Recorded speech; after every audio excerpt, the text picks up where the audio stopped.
శ్రీ సత్యసాయి జిల్లా పుట్టపర్తి డీఎస్పీ కార్యాలయంలో family counselling సెంటర్ను జిల్లా ఎస్పీ సతీష్ కుమార్ ప్రారంభించారు. పెరుగుతున్నటువంటి కుటుంబ కలహాలు, దాంపత్య వివాదాలకు శాశ్వత పరిష్కారం చూపాలనేటువంటి ఉద్దేశంతో ఈ కేంద్రాన్ని ఏర్పాటు చేయడం జరిగిందని ఎస్పీ పేర్కొన్నారు. కౌన్సిలింగ్ ద్వారా సమస్యలకు పరిష్కారం లభిస్తుందని ఆశాభావం వ్యక్తం చేశారు. భవిష్యత్తులో అన్ని సబ్ డివిజన్ల స్థాయిలోనూ ఇలాంటి కేంద్రాలు ఏర్పాటు చేస్తామని హామీ ఇచ్చారు.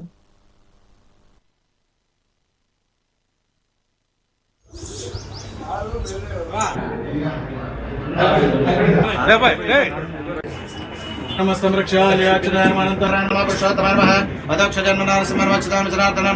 उपेन्द्राय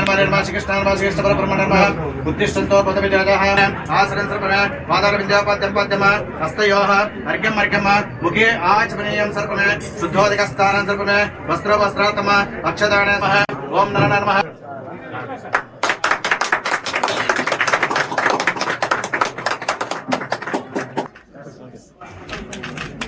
వాళ్ళకి కూడా పర్సనల్ లైఫ్లో ప్రాపర్ న్యాయం జరుగుతాయనే ఉద్దేశంతో పాటు ఫ్యామిలీ కౌన్సిలింగ్ సెంటర్స్ అనేది plus women plus family counselling centres అనేది మనం ఆల్ సబ్ డివిజన్స్లో స్టార్ట్ చేయడం అనేది గత ఒక నెల నుంచి మనం ప్లాన్ చేసాము. అంటే ఆల్మోస్ట్ నవంబర్ ఎండ్ నుంచి ఈ ప్లానింగ్ స్టార్ట్ అయింది. ఇది ఫస్ట్ ఇనిషియల్గా కదిరి సబ్ డివిజన్లో మేము స్టార్ట్ చేసాము. కదిరి సబ్ డివిజన్లో లాస్ట్ ఒక 40 డేస్గా చాలా సక్సెస్ఫుల్గా ఈ ఫ్యామిలీ కౌన్సిలింగ్ సెంటర్స్ రన్ అవుతుంది. వాళ్ళకి కూడా పర్సనల్ లైఫ్లో ప్రాపర్ న్యాయం జరుగుతాయి.